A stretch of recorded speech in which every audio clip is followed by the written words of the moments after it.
Australian winemakers have long looked to Europe for methods and techniques.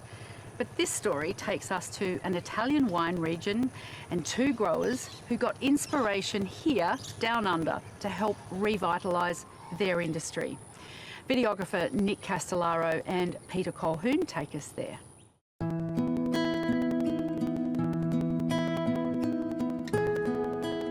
This is a story as old as the hills, the northwest hills of Italy to be exact, and two prodigal sons who have returned from down under to continue the family business. I am Paolo Ottone.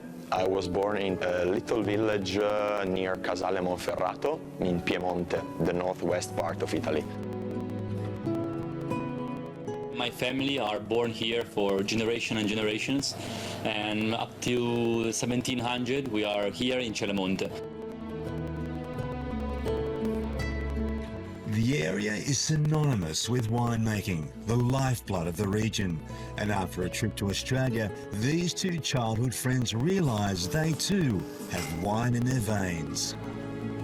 Since my childhood, I always loved the vineyards, the vine. I always had the wine and the vineyards in my heart. Paolo and Mario come from the hilltop towns of Canzano and Celemonte. The region shares a deep history with our part of the world. Forever, I've known that Conzano was a place where families of Italians who, in the 20s, up to the Second World War, moved to Australia. Around the turn of last century, up until the Second World War, many Italian migrants from these hills, desperate to escape poverty, made their way to North Queensland. Ingham, which is now the sister city of Canzano, was a popular choice. They had nothing but their farming skills, which at the time were desperately needed. They broke their backs cutting cane and overcame the scepticism faced by foreigners at the time. Almost a century on, and the latest generation of young Italians arrive seeking their own life challenges.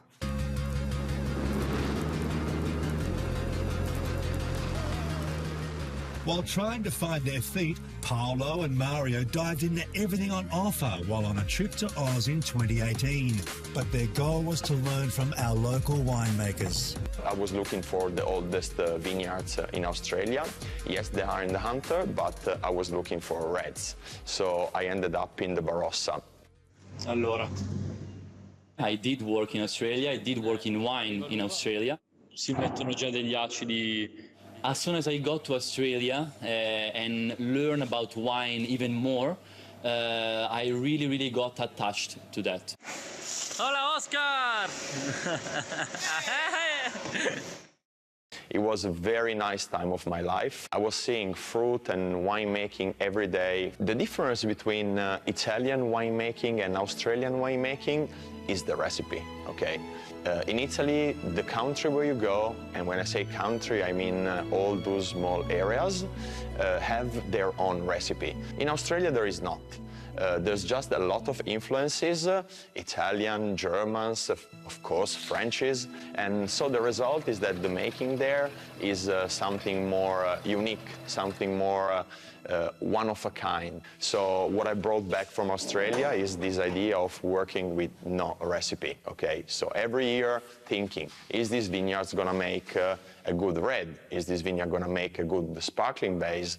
And so on. So I learned how to see a different point of view and try to bring that point of view, that way of doing things at home.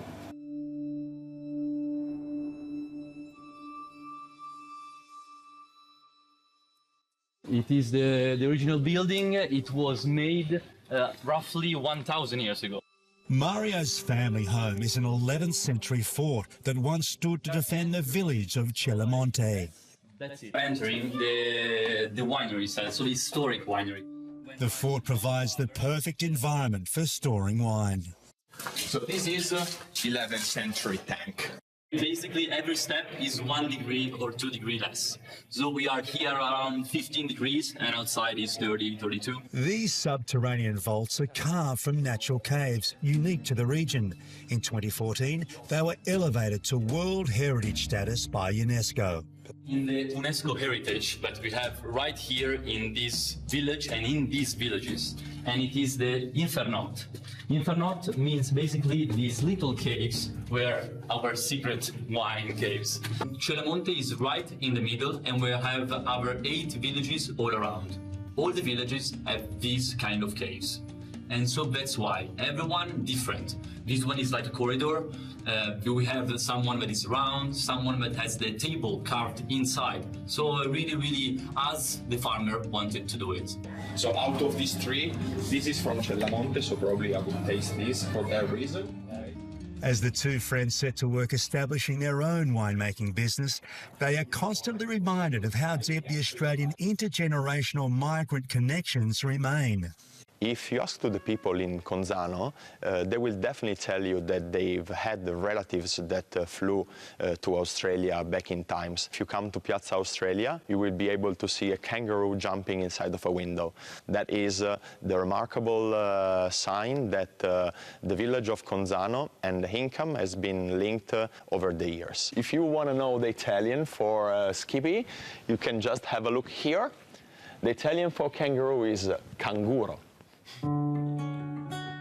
The boys are now working their own 2 small vineyards, some farmland to grow crops. So now we do have 2 hectares of Nebbiolo and Grenache, and we also have a big orchard. And their dreams of continuing the region's rich history in winemaking is taking shape. I decided I was coming back to Italy. I realized how beautiful it was. I was seeing my land with a different perspective, with different eyes. From the grapevine to the glass, Mario and Paolo share a common goal. Not to take over the world, just preserve the traditions of the one they have. Il vino che ci ha convinto a restare a casa. The wine that convinced us to come back home.